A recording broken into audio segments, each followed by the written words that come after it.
If you ever saw any of the Cavodos that were in original NES games, which inside you'll find this black thing.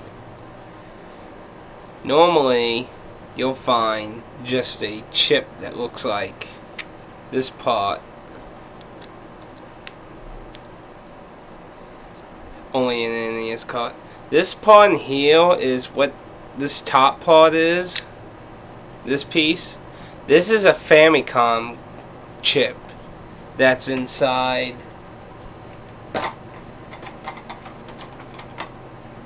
the Japanese NES cartridges. Back when the NES first came out, there was basically a shortage. Like, I don't know the full story. I've never saw any like 100% evidence. I've heard different ways. Shortage of stock. Others have said they weren't properly prepared right for American at the time, but they wanted to make the Christmas time sales and that. But whatever the case be, with this handy dandy device, you can play Famicom carts on your NES. Now, you do need to keep in mind whether you got a Toaster, NES2, or Famicom clone, that you will have to possibly do different methods to make this work. Cause the Toaster, in my opinion, is the hardest, since the whole cartridge goes inside and you push it down, and that makes it really hard to retrieve this without customizing the cartridge, which I haven't done. I've been wanting to do it, but I've been trying to figure out how I want to do it exactly, because I would like to do it in a professional way that it's been presented on the internet a few times. But that requires some careful work, because unless you're really lucky, it can be a little costly to get one of these. I tried to get one cheap, but I failed on 15 carts to get. You have, if you want a few tips on it, the biggest tip is on the bottom here. You can find other videos about it. I don't really have good quality to show you. You have to look at the pins closely. They're actually different. But anyway, for the itself, there are signs. Having 5 screws, if you ever look at a normal cart, there's only, I believe, 3. If I number quickly, it's those 3, something like that. I know there ain't 5. And then on the top, there's a little clip thing that isn't on the original set of cartridges. These are 2 signs. These are original shipped cartridges. It is believed that every copy of Stack Up is from the original one that had these. The West can be a mixed bag. Now, what are the West? The black box games. If you don't know what the black box games are, they're basically everything that had this digitized, the 8-bit art for the box, like Kung Fu, the original Mario, the original Duck Hunt, which were the separates. As far as I'm aware, the one with both was much later, so. And in case you didn't know yet, there is a just Duck Hunt and a just Mario. But that Hogan's Alley, all the black box games can potentially have this converter in it. Now, how are you going to use this converter? First thing, you could potentially use either end of the converter to put your cartridge in. But the thing you need to keep in mind is that no matter which end you pick, it's too thick as it is. If you use it how it always is presented to you, you have these 2 side pins that are used to hold it in place. There ain't screws, even though it look like you would probably put screws in them. It just sits on the little gray things in there. But anyway, if you're going to use how it's presented, you have to take these off and shave the side a little bit. How I've done it is I've actually reversed it. You just take that out and put the Famicom pin inside, and you flip it around.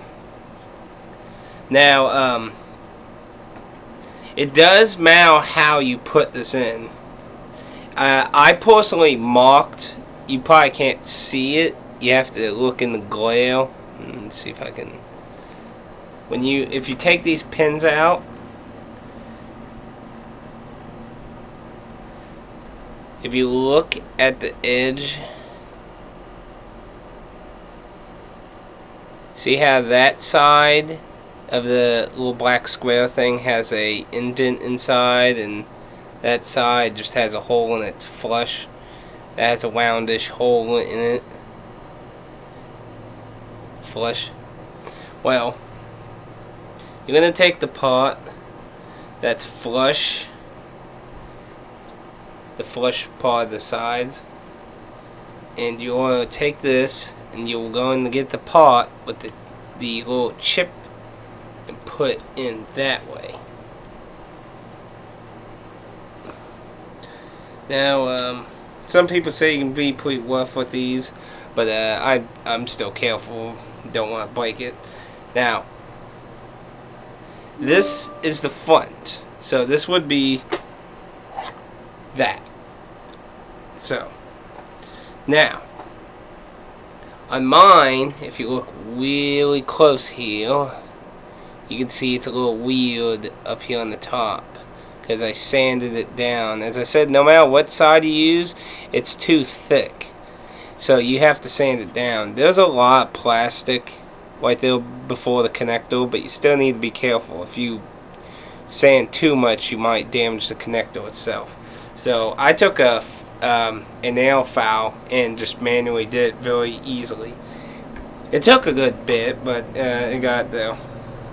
Now, if you're doing it like this, this needs going backwards from the front where the chip is. So you'll have it like that. And there, the cover is now ready. Now, obviously this is really hard to use in a toaster, which is why people with toaster models usually mod the cartridge. Like, they'll cut in half and specially glue it, screw it, and customize the inside to make it kind of like a Game Genie. Ironically, that's what we're going to use. Now what this chip represents the front of the cartridge. So you want it put like this. There. Now we have a potentially working Famicom cartridge. Now the reason I do this is I have an NES1, an NES2, and I have a Famicom clone. Now it's very important to note the method I'm doing to use this will not work in the NES2 unless you fix the problem. In case you didn't know, companies like Nintendo and Sega, well, I'm not really sure about Sega's stance, but there were many incidents of Nintendo sued the company who made the Game Genie, and it lost, but that didn't mean they still liked them. The NES2 was designed so the Game Genie couldn't fit in. I heard that later the company that owned Game Genie made a different size that would fit, but I don't know if those really exist. I've never saw one. Every Game Genie I ever seen and used could not work in an NES2, and this one is no different. It cannot fit. So if there is one, then you'll have to keep that in mind. If there isn't, then you can't do it. Toaster, theoretically, pretty much. I haven't actually tried this in the toaster, but seeing as seeing as it should potentially be the exact same size, as long as you don't have a special cart, which there are, like Wampa Graffiti, the Splatterhouse NES game.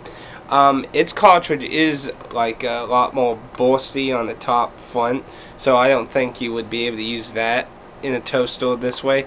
But Sweet Home, go watch the Happy Video Game Nerds video on that, by the way.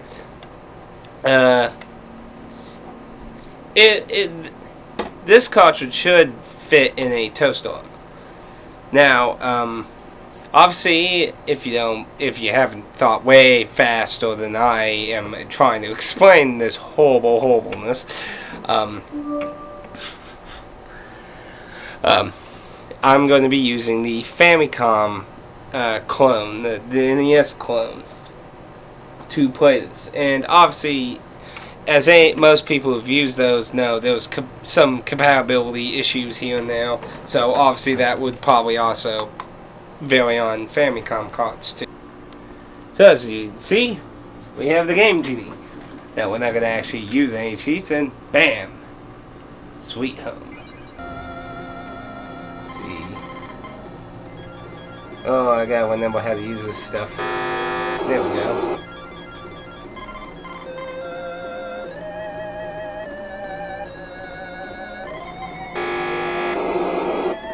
Let's get that out of the way.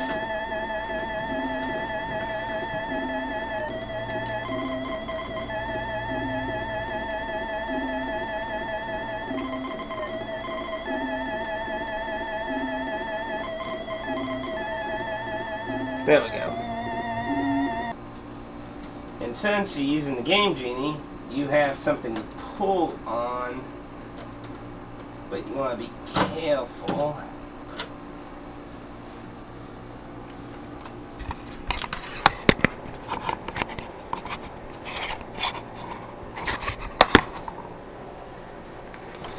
And ta-da! It works! Now, I used the Game Genie, obviously, to have an easy way of doing this until I figure out a way I'm going to custom make the cartridge to be basically like the Game Genie. Kind of like Noah's 3D Ark. You ever see that from the Angry Video Game Nerd? You can potentially make this converter thing like that, where you would put the authentic cartridge on top and put the converter, or half cartridge thing. There are also third world country carts, converter things like that, but they usually sell very expensive on eBay. Like the Honeybee. I saw one that was on eBay for like $80. It's like, no. But like I said, it's believed, I'm not guaranteeing this, but I had not seen anyone ever say they never found converter on Stack Up. Man, just look how different this case is. And no, not all Famicom cases are like this. It's like you had a lot of freedom when it came to designing stuff. I see the Wampa Graffiti is a lot different. It's a lot more rounded, and it's also a lot bigger actually. Well, not a lot, but you can notice it is slightly bigger. Thick-wise, it's not as thick. It's just slightly, maybe just a tad bit thicker because of its rounded way sticking out. But yeah, this would probably fit in a toaster. You can try it, just obviously don't force it if it won't work. This might be a little iffy, so if you're going to use a toaster with the method I showed you, be careful.